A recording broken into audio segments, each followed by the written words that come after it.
बिस्मिल्लाहिर्रहमानिर्रहीम अस्सलाम वालेकुम जी स्टूडेंट्स। आज मैं आपके साथ थर्ड चैप्टर फर्स्ट ईयर का मैयर ऑफ लोकेशन इसकी स्मार्ट सिलेबस के अकॉर्डिंग डेफिनेशंस एक्सप्लेन करूँगी और एमसीक्यूज़। जी इंट्रोडक्शन पे आ जाएं।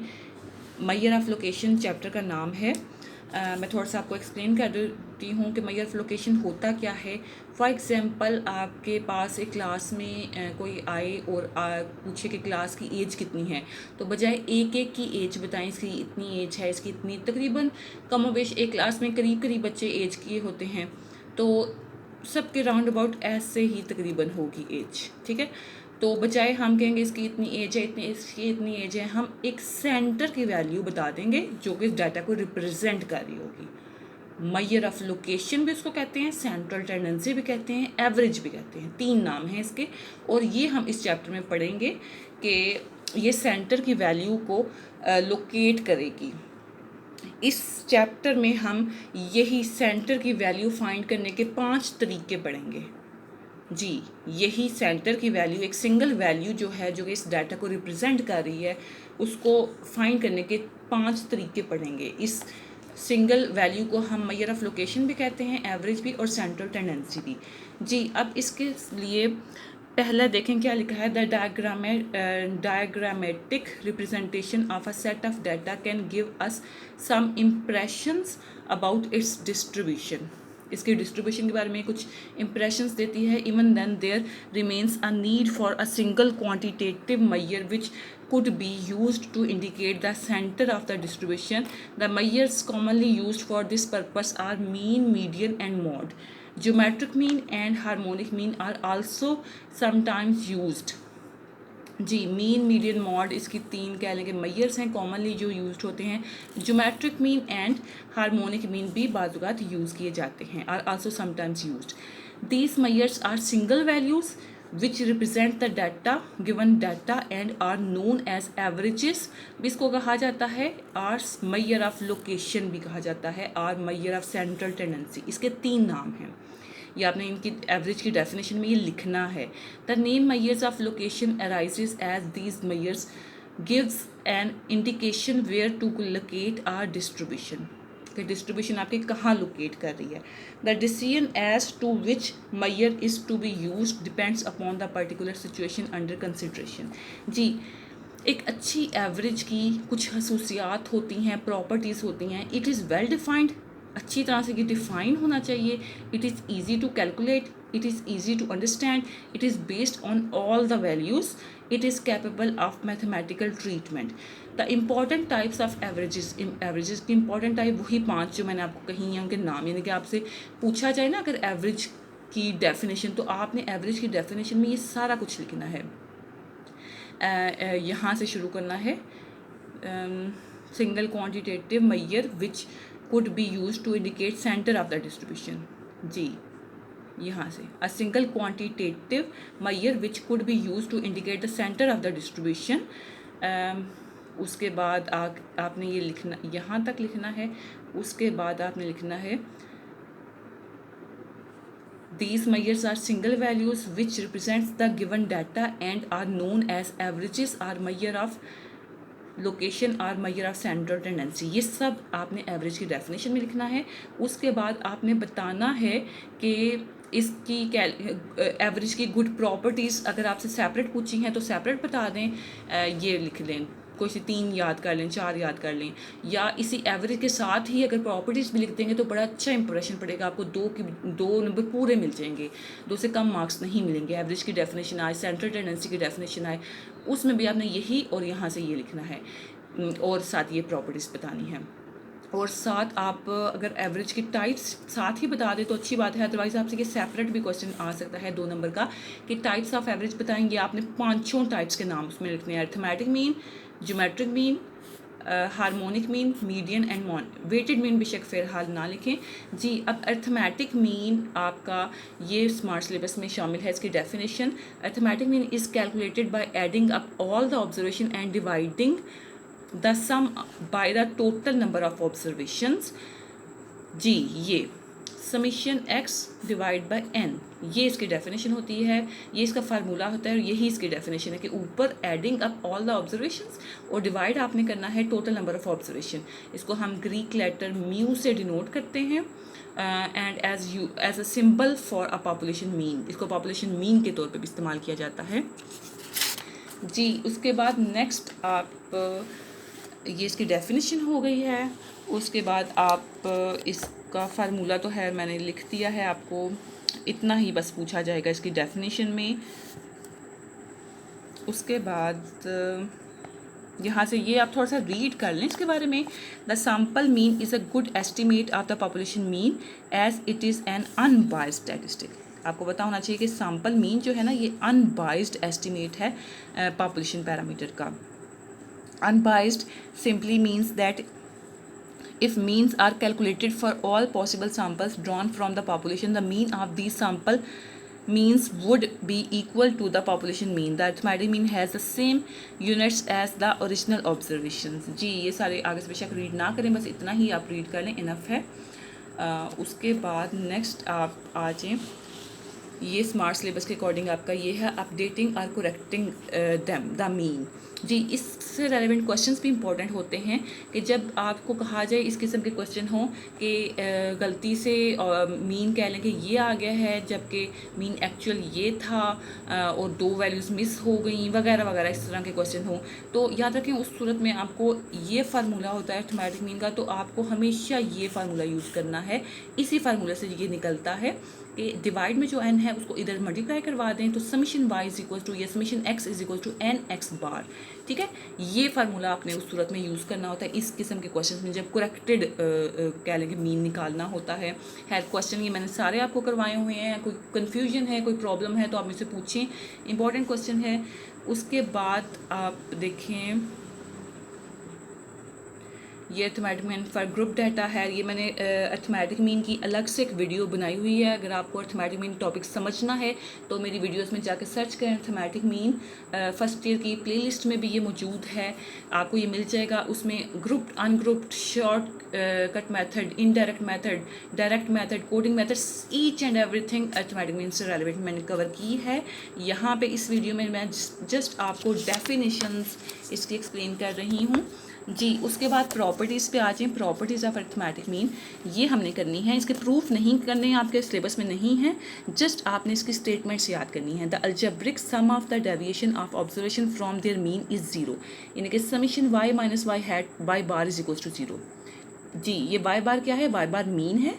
मीन जब आप निकाल लेते हैं तो जो ऑब्जर्वेशंस होती हैं उसमें से अगर हम मीन को माइनस करके कॉलम बना लें, उसको समीशन करें तो वो कॉलम याद रखें उसका सम ज़ीरो के बराबर होगा। ये एक प्रॉपर्टी है बड़ी इंपॉर्टेंट, ये आपने याद करनी है। दूसरी प्रॉपर्टी है ये, sometimes it is desired to calculate the combined mean of two or more sample means using the individual sample means and their sample sizes. It would be denoted by y bar c. जी इसको y bar सी या x बार सी कहा जाता है, combined mean का formula है और ये आपने कह लें कि इसका फार्मूला याद करना है। ये फार्मूला है n1 x1 बार प्लस n2 x2 बार, y बार या x बार एक ही बात है, प्लस वन n के n x बार के over n1 plus n2 plus one n के, ये आपका x बार c का फार्मूला है, ये आपने ज़रूर याद करना है। ये कंबाइंड मीन की इसकी प्रॉपर्टी है। ये दूसरी प्रॉपर्टी भी आपकी कवर हो गई। उसके बाद नेक्स्ट तीसरी प्रॉपर्टी पे आ जाएंगे। तीनों प्रॉपर्टीज़ चार प्रॉपर्टीज़ पांच हैं इसकी, बड़ी इंपॉर्टेंट, ये सब आपने याद करनी है। तीसरा है the sum of squares of the deviations of the observations from their mean is minimum. देखें पीछे मैंने आपको ज़ीरो किसके इक्वल बताया था, summation y minus y bar, इसको कहा था ये ज़ीरो के बराबर है, लेकिन जब उसका स्केयर ले लिया जाए ना तो वो मिनिमम होता है। अब देखें जब x माइनस एक्स बार था तो उसमें कुछ चीज़ें माइनस थी कुछ चीज़ें प्लस थी, तो उनको जब सम किया गया तो वो ज़ीरो हो गया, कुछ माइनस कुछ प्लस कहने लगे सब्ट्रैक्शन हो गई। लेकिन जब स्केयर ले लिया जाए तो वो माइनस तो इसमें कुछ रहा नहीं है। ठीक है, स्केयर लेने इस कॉलम के स्केयर लेने की वजह से कुछ माइनस नहीं रहा, इसलिए जब हमने प्लस किया तो ज़ीरो तो हो नहीं सकता क्योंकि माइनस प्लस कटिंग होकर ज़ीरो करना था ना, इसलिए मिनिमम बहुत छोटी सी वैल्यू आएगी लेकिन ज़ीरो नहीं हो सकता। स्केयर अगर ना होता तो हमने ज़ीरो कर देना था इसको। जी, इसका प्रूफ आपके कोर्स में शामिल नहीं है। उसके बाद आपका ये आ जाए चौथा है part, the mean is affected by change of origin if a constant a is added to each of the observation y1 y2 so on yn having mean x bar, then the mean increases by that constant by adding to all. ये सारी जो एक line लिखी हुई है, इसका मकसद क्या है मैं आपको यहाँ पे बता देती हूँ कि अगर आपके पास एक स्टेटमेंट हो y प्लस a, ठीक है, ये एक स्टेटमेंट है और इसका मैं ई अप्लाई करूँ तो वो किसके बराबर होगा, वो बराबर होगा y बार प्लस ए, यानी कि expected value of y plus a बराबर होगा y बार प्लस ए। यानी कि जो एक्सपेक्टेशन है ना, ये एक्सपेक्टेशन, इसको एक्सपेक्टेशन कहते हैं। एक्सपेक्टेशन जो है ना, वो कुछ प्लस या माइनस हो रहा हो या कुछ मल्टीप्लाई हो रहा होता या डिवाइड हो रहा होता, उस पर कोई असर नहीं करती, उसको एज इट इज़ रहने देती है, ठीक है। लेकिन जो वाई होगा उसका बार बना देगी। यही सारी वर्डिंग में यहाँ पे लिखा गया है। मैं एक बार पढ़ देती हूँ आपके सामने। The mean is affected by change of origin, ये by change of origin if a constant a is added to each of the observation y1 y2 so on yn having mean y bar, then the mean increases by the constant। तो constant से increase हो जाएगी, यानी कि वो change of origin से कह लें affected है या नॉट इंडिपेंडेंट इसको कह सकते हैं। आई होप आपको समझ आ गई होगी। पांचवा इसका पार्ट है कि अगर कुछ मल्टीप्लाई या डिवाइड हो रहा हो, the mean is affected by change of scale. जी, यहाँ पे आपने पढ़ा कि मीन अफेक्ट करता है चेंज ऑफ ओरिजिन से, यानी कि कुछ प्लस हो रहा हो तो वो प्लस होगा आंसर में भी, यानी कि अफेक्ट करेगा आंसर को। ऐसा नहीं है कि उसको ज़ीरो कर दे। और कुछ change of origin, change of scale का मतलब होता है, चेंज ऑफ ओरिजिन का मतलब होता है कि कुछ प्लस या माइनस हो रहा हो वाई में से, और चेंज ऑफ स्केल का मतलब होता है कुछ मल्टीप्लाई या डिवाइड हो रहा हो। तो कुछ मल्टीप्लाई या डिवाइड हो रहा हो, जैसे कि y is equals to a y अगर होता, तो इसकी कह लें कि अगर इसकी हमने इस इक्वेशन की एक्सपेक्टेशन लेनी है तो वो किसके बराबर होगी, ए आएगा और y बार हो जाएगा, ठीक है। यानी कि आंसर में भी ए अफेक्ट कर रहा है। द मीन, ये मैन नहीं है, ये मीन है। Mean is affected by change of scale. जी, आई होप आपको इसकी पांचों प्रॉपर्टीज समझ आ गई होंगी। आपने पांचों याद करनी है। ये आपको MCQs में आ सकती हैं, शॉर्ट आंसर क्वेश्चन इसका आ सकता है। जी, उसके बाद ये शॉर्टकट मेथड, ये मैंने सारी एक सेपरेट वीडियो में आपको एक्सप्लेन की है। आपने वहाँ पे बस यहाँ पे आपको इसका फार्मूला पता होना चाहिए। आपने वीडियो जाकर ज़रूर देखनी है, उसमें अरिथमेटिक मीन की डिटेल मैंने ईच एंड एवरीथिंग की। अगर आपको आता भी है फिर भी वो वीडियो देखें, अपनी फर्स्ट ईयर की प्लेलिस्ट में जाके देखें। अरिथमेटिक मीन मैंने उसमें समझाया हुआ है। उसके बाद merits of arithmetic mean and demerits of arithmetic mean, कोई से दो याद कर लें, ठीक है। दो यहाँ से याद कर लें, दो यहाँ से याद कर लें। मेरिट्स क्या है, मेरिट्स फ़ायदों को कहते हैं कि अरिथमेटिक मीन के फ़ायदे क्या हैं। It is rigidly defined by mathematical formula, के ये मैथमेटिकल फार्मूला के अकॉर्डिंग होता है। It is easy to calculate, ये ईजी है कैलकुलेशन में। जी, इसके चाहे आप ये मुश्किल वाला ना याद करें, ईजी छोटा वाला याद कर लें, ये वाला कर लें। इसके डीमेरिट्स क्या हैं, it is greatly affected by extreme values, कि अगर इसमें एक्सट्रीम वैल्यू आ जाए तो उससे बहुत ज़्यादा ही मुतासिर होगी। फॉर एग्जांपल मैं आपके सामने एक मिसाल पेश करती हूँ। एक टेस्ट लिया गया और टेस्ट में सब स्टूडेंट 10 में से टेस्ट लिया गया और सब स्टूडेंट्स के मार्क्स 8 है, किसी का 9 है, किसी का 7 है, किसी के 10 है, यानी कि मैक्सिमम मार्क्स के करीब करीब सबके आंसर हैं। लेकिन सिर्फ एक अकेला स्टूडेंट है जिसके मार्क्स आ गए हैं 0, ठीक है। तो और क्लास में तकरीबन कह लें कि 20 स्टूडेंट्स हैं, ठीक है। तो उस 20 स्टूडेंट्स के तकरीबन सबके यहाँ पे मार्क्स हैं, एक के यहाँ पे हैं। लेकिन जब हमने इसको ऐड या 0 की बजाय हो सकता है 1 उसका नंबर आ गया हो, ठीक है, 1 आ गया हो, 1 मार्क आ गया हो। तो जब हमने इसका अरिथमेटिक मीन निकाला ना, तो इन सब को हम प्लस करेंगे और इसकी तादाद पे डिवाइड करेंगे। तो ये जो बहुत हट के एक नंबर था, वरना तो आपका अरिथमेटिक मीन का आंसर इसी के दरमियान में कहीं यहाँ पे आ जाता था। अब ये जो बहुत हट के एक वैल्यू है ना, इसकी वजह से हमारा मीन, अरिथमेटिक मीन कह लें कि मुतासिर होगा, थोड़ा सा पीछे आ जाएगा, इधर जाके आंसर देगा। हालांकि हमारा जो ओवरऑल डाटा है वो शो कर रहा है कि सबके मैक्सिमम मार्क्स हैं, तो यही होना चाहिए ना। तो एक्सट्रीम वैल्यू को तो की वजह से मुतासिर तो नहीं होना चाहिए था, लेकिन यहाँ पर अरिथमेटिक मीन का फार्मूला ऐसा है कि वो सब वैल्यूज़ को लेके चलता है। तो फिर इसलिए वो ये आंसर देने की बजाय उसने यहाँ पे कहीं जाके आंसर दे दिया, जो कि हमारे डाटा को रिप्रेजेंट नहीं कर रहा वो आंसर, इसलिए ये एक डीमेरिट है। और बेशक आप ये कर लें, it gives fallacious and misleading conclusion when there is too much variation in data। जब वेरिएशन ज़्यादा हो जाए तो वो कह लें कि नहीं अच्छा रिजल्ट देती। वेटेड मीन फ़िलहाल आपके स्मार्ट सिलेबस में नहीं है जी। इसमें अब ज्योमेट्रिक मीन पे आ जाए। ज्योमेट्रिक मीन की डेफिनेशन मैंने आपको वैसे लिखवाई हुई है, बेशक आप वहाँ से याद कर लें। मैं थोड़ा सा एक्सप्लेन कर देती हूँ कि geometric mean is equals to चीज़ों के प्रोडक्ट करना है और पावर में लिख देना है जितनी वैल्यूज़ को आपने मल्टीप्लाई किया, पावर में 1/n। ये फार्मूला है इसका ज्योमेट्रिक मीन का अनग्रुप, और ये सारी इसकी डेफिनेशन आपने याद करनी है। The geometric mean is defined as the nth root of the product of n positive numbers if we have n positive values and one x1 x2 so on xn, then geometric mean denoted by geometric mean, और ये इसका formula है जी। I hope आपको इसकी समझ आ गई होगी, लेकिन आपने जो लिखे हुए हैं बेशक आप वहाँ से याद कर लें, नो इशू। उसके बाद नेक्स्ट आपका ज्योमेट्रिक मीन के बाद आपका आ जाएगा प्रॉपर्टीज़ हैं ज्योमेट्रिक मीन की। ये भी आप एक आध देख लें, नहीं तो रहने दें, ऐसा बहुत इंपॉर्टेंट नहीं है। हार्मोनिक मीन की डेफिनेशन जी ये इंपॉर्टेंट है। The harmonic mean is particularly useful when dealing with the averages of certain type of rates and ratio। जब रेट्स और रेशियो का क्वेश्चन हो उसमें हार्मोनिक मीन यूज़ होता है। और इसका फार्मूला ज़रा देखिए, फार्मूला इसका वैसे अर्थमेटिक मीन का क्या फार्मूला होता है, समीशन x ओवर n। तो ये उलट होता है फार्मूला हार्मोनिक मीन में, n ऊपर और समीशन x नीचे, और इस समीशन x का भी उलट, यानी कि समीशन x नहीं यहाँ पे नीचे, समीशन 1/x या y जो भी है। अब इसकी डेफिनेशन में भी देखें 2 दफ़ा रेसिप्रोकल का वर्ड आएगा। The harmonic mean of n values y1 y2 so on yn is defined as reciprocal of arithmetic mean of the reciprocal of values. यानी कि रेसिप्रोकल ऑफ अर्थमेटिक मीन, एक तो अर्थमेटिक मीन का reciprocal लेना है, फिर reciprocal of the values, फिर उन वैल्यूज़ का, इन वैल्यूज़ का भी रेसिप्रोकल ले लेना है। The harmonic mean is denoted by harmonic mean और डिफाइंड एज, उसका ये फार्मूला है, ये फार्मूला आपने लिखना है। ये इसका ग्रुप फार्मूला है कि n की जगह समीशन f और y की जगह पे f समीशन के साथ f आ जाएगा जी। आई होप आपको उसकी समझ आ गई होगी। ये हार्मोनिक मीन है। उसके बाद ये एक स्मार्ट सिलेबस के अकॉर्डिंग है। स्मार्ट सिलेबस की एक वीडियो मैंने सेपरेट बनाई है, आप जाके वो वीडियो देख लेंगे, आपको समझ आ जाएगी। उसके बाद इसके मेरिट्स और डीमेरिट्स भी आपने करने हैं, 2 कर लें हार्मोनिक मीन के। उसके बाद general relationship between arithmetic mean, geometric mean and harmonic mean जी। जनरल रिलेशनशिप क्या है, याद रखें, अर्थमेटिक मीन हमेशा बड़ा होता है। कोई भी क्वेश्चन आप ले लें, अर्थमेटिक मीन का आंसर बड़ा होगा ज्योमेट्रिक मीन से, ज्योमेट्रिक मीन का बड़ा आंसर बड़ा होगा हार्मोनिक मीन से। यानी कि सबसे बड़ा अर्थमेटिक मीन, फिर ज्योमेट्रिक मीन और फिर हार्मोनिक मीन, तीनों एक सीक्वेंस से चलते हैं।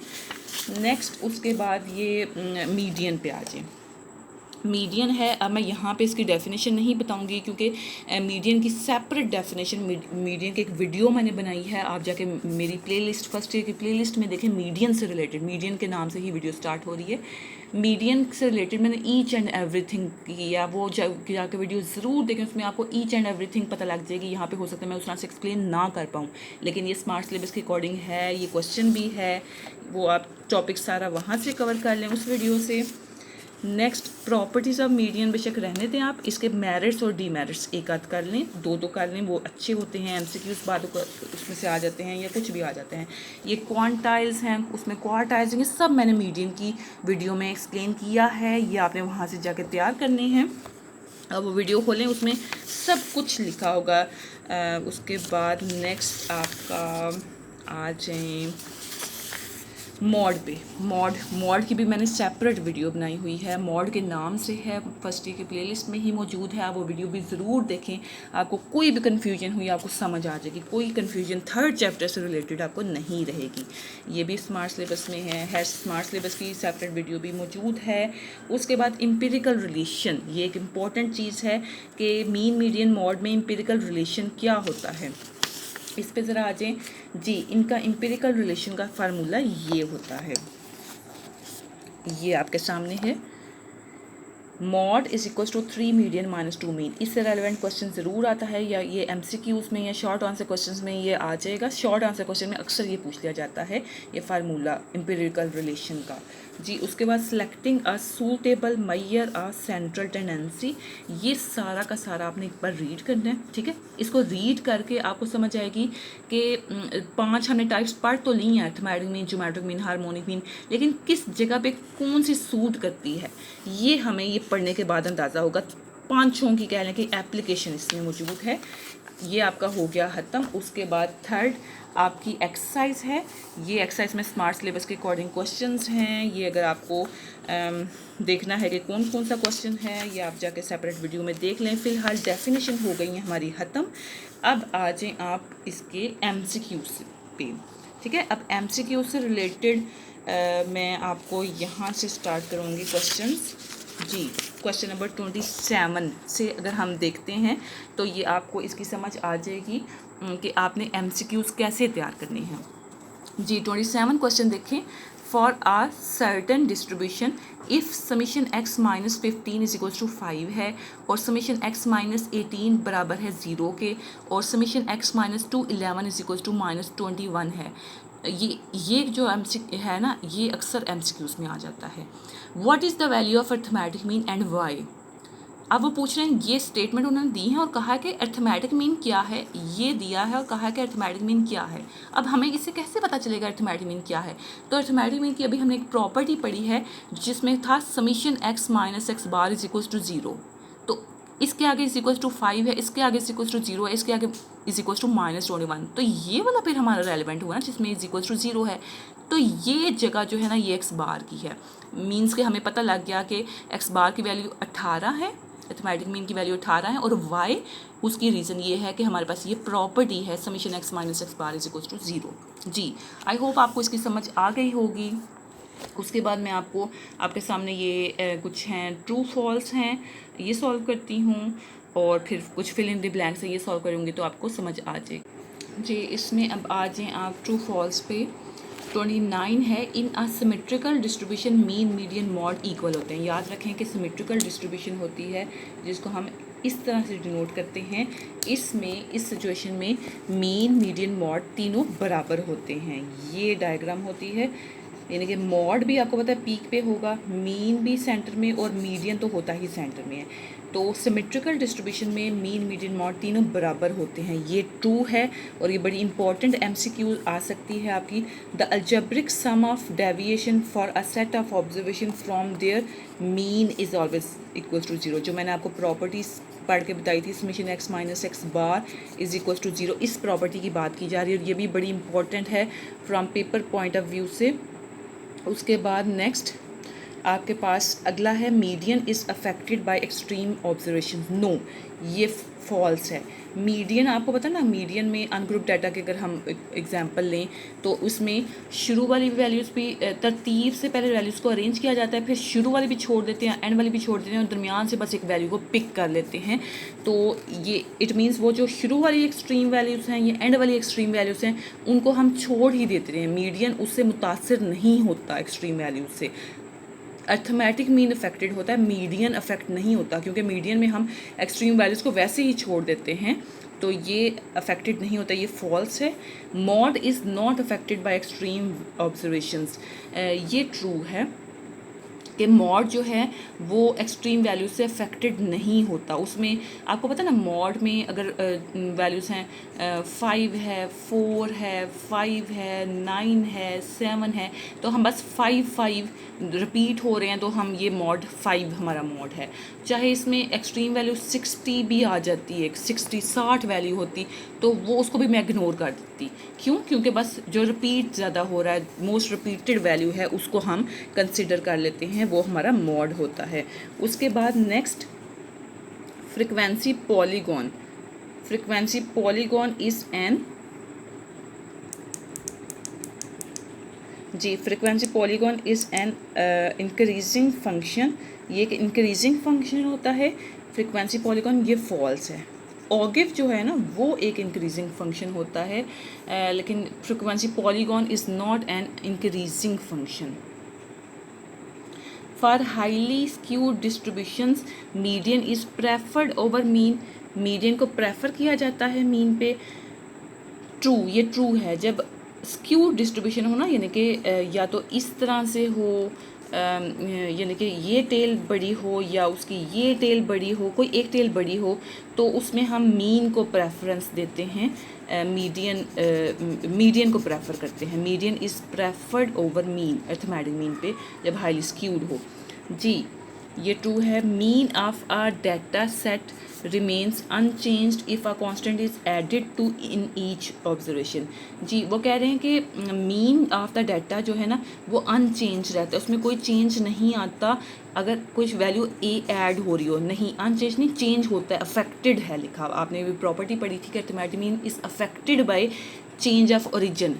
एडिड, कुछ ऐड करने का मतलब है ना कि कह लें कि ऐड करने का मतलब है चेंज ऑफ ओरिजिन, तो चेंज ऑफ ओरिजिन से अफेक्टेड होता है, अनचेंज नहीं रहता। ये फॉल्स है। आई होप आपको समझ आ गई होगी कि एमसीक्यूज़ किस तरह से आ सकते हैं, वो प्रॉपर्टीज़ कितनी इंपॉर्टेंट हैं एमसीक्यूज़ के लिए। आप देखें, ये कुछ कह लें कि सिचुएशंस हैं, कुछ एप्लीकेशंस हैं, तो उन सिचुएशन में कौन सी कह लें एवरेज यूज़ करनी है, ये यहाँ पे लिखी है। Marks obtained in an examination. जी, एग्ज़ाम में मार्क्स आए, उसको हम उस पर हम कौन सी एवरेज यूज़ कर सकते हैं? अर्थमेटिक मीन बेटर है। Growth rate of population of different cities, growth rate of population, growth rate जो होगी ना, रेट या रेशियो कोई होगा, रेट या रेशियो से रेलिवेंट क्वेश्चन होगा, उस पर हम हार्मोनिक मीन अप्लाई करते हैं। हाइट्स ऑफ स्टूडेंट्स, जब हाइट ऑफ स्टूडेंट्स यानी कि कोई रेट ना रेशियो ना कोई इंक्रीमेंट वगैरह कुछ भी नहीं है, तो इसमें हम अर्थमेटिक मीन, सिंपल सा क्वेश्चन है, इसको अर्थमेटिक मीन से सॉल्व कर लेंगे। साइज़ ऑफ एग्रीकल्चर होल्डिंग्स, इसमें हम मीडियन को प्रेफरेंस देंगे। इंक्रीज इन सैलरी, इंक्रीज़ का जब वर्ड आ जाता है ना, चाहे वो सैलरी में हो चाहे पॉपुलेशन में हो, उस पर हम ज्योमेट्रिक मीन अप्लाई करते हैं। IQ level of students in a class, तो ये सिंपल वही चीज़, हाइट ऑफ स्टूडेंट्स है या मार्क्स हैं, उसका आईक्यू लेवल है, तो उस पर हम अर्थमेटिक मीन अप्लाई करेंगे। जी, नेक्स्ट फिलिंग द ब्लैंक्स हैं। देखने में कोई ये फिलिंग द ब्लैंक्स हैं, लेकिन इससे आपको क्वेश्चन आ सकता है एमसीक्यूज़ का। An average obtained to represent a data is called, an average obtained जो कि हासिल की जाती है डाटा को रिप्रेजेंट करने के लिए, उसको हम क्या कहते हैं? Measure of central tendency. जी, measure of central tendency. A good average should not be affected by extreme values. जो बहुत अच्छी एवरेज है ना, वो होनी चाहिए जो एक्सट्रीम वैल्यू से मुतासिर ना हो। लेकिन आपको पता है अर्थमेटिक मीन मुतासिर हो जाती है एक्सट्रीम वैल्यू से, लेकिन अच्छी एवरेज की प्रॉपर्टी कह लेंगे है कि वो एक्सट्रीम वैल्यू से मुतासिर नहीं होनी चाहिए। Sum of deviation from mean is always zero, यानी कि वही property summation x minus x bar is equals to, आपको पता है ये ज़ीरो के बराबर होती है।